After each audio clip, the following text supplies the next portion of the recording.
It is April 1526. The dry plains of Panipat are choked with dust, and the traditional formations of the Delhi Sultanate's massive army are being shattered by the roar of early artillery. The defending sultan is moments away from dying in the dirt. Ibrahim Lodi was betrayed by his own inner circle. His uncles explicitly invited the invading force to Delhi, preferring a foreign conqueror over their own kinsmen. To understand how an empire destroys itself from the inside out, we have to look back 320 years to its birth. In 1206, a man named Qutbuddin Aibak suddenly inherited the sprawling Indian conquests of his late commander, Muhammad Ghori. Aibak faced a lethal psychological trap. He was a former slave. If he placed a crown on his head and declared himself the absolute sultan, his fellow powerful Turkic generals would have assassinated him immediately. So he ruled from the shadows, pretending to be a mere governor. This set the baseline reality for the next 3 centuries. Seizing the throne of Delhi was easy. Surviving it required engineering an entirely new system of human control. Across 5 dynasties and 320 years, the Sultanate became a high-stakes political laboratory, rotating through oligarchy, absolute divine right monarchy, and a strictly controlled command economy to maintain its grip on power. The first major experiment came from Iltutmish. To stabilize the state, he formed the Chalisa, a corporate-style board of directors made of 40 highly loyal nobles. To save cash, he paid them in iqta, or large land grants, allowing them to collect their own taxes. As long as Iltutmish lived, the system worked. Once he died, that board mutated into a lethal mafia syndicate. They became kingmakers, deciding who sat on the throne and eliminating anyone who showed too much independence. The syndicate's breaking point came when Iltutmish's daughter, Razia Sultan, took power. She dressed in royal coats and elevated outsiders to high positions. The nobles refused to be managed by a woman, eventually orchestrating her assassination in 1240. The oligarchy ended when a former board member named Balban seized the throne. Knowing exactly how dangerous the group was, he systematically and violently dismantled the very syndicate that had raised him. Balban enacted a ruthless blood and iron policy. He realized a king was vulnerable, so he rebranded the position entirely.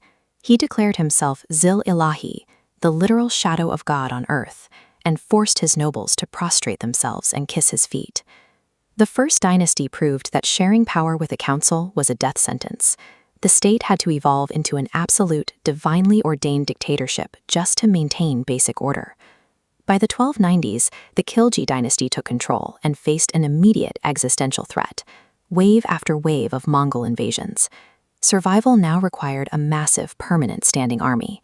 This diagram illustrates their core dilemma. The scale of the military expansion was completely unsustainable. Paying a massive army standard wages would bankrupt the royal treasury in a matter of years. Alauddin Khilji's solution was an aggressive, state-enforced command economy. He mandated strict price controls on everything from grain to horses to clothing. By freezing the cost of living at artificial lows, his soldiers could survive on incredibly tiny salaries. To enforce this, he deployed a terrifying mechanism. Informants roamed the markets. If a shopkeeper was caught underweighing a customer's grain, royal guards would slice the exact missing weight in flesh directly off the merchant's body. The fear of mutilation kept prices perfectly stable.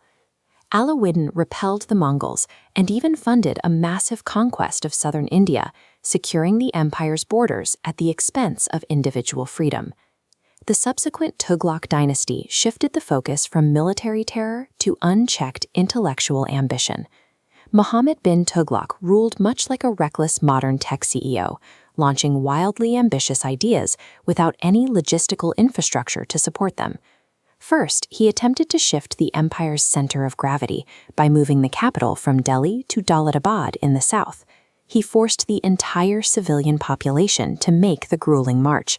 Thousands died on the road. Once he realized he couldn't monitor the northern borders from the south, he simply ordered the exhausted survivors to march back. This flowchart tracks his next major failure.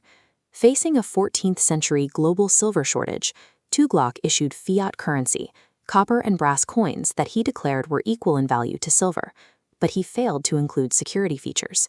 Almost instantly, every home became a local mint, flooding the market with fake coins. The economy ground to a halt, trade stopped, and hyperinflation triggered widespread famine.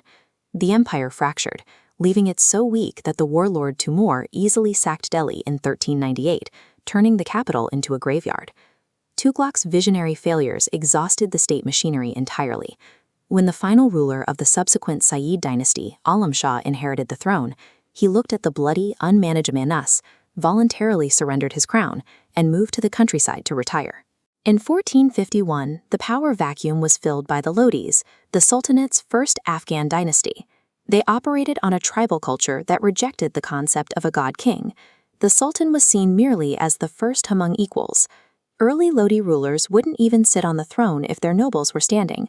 But the final Sultan, Ibrahim Lodi, abandoned that delicate social contract. He treated his proud Afghan lords as subordinates, arresting and humiliating them, trying to force a return to absolute dictatorship. Pushed to the brink, Ibrahim's own uncle and the governor of Punjab committed the ultimate treason. They sent an invitation to a restless warlord in Fergana named Babur. They assumed Babur would ride in, loot Delhi, weaken the Sultan, and retreat. Which brings us back to 1526. Babur had no intention of leaving. He arrived at Panipat with a revolutionary flanking strategy and the deafening roar of cannons.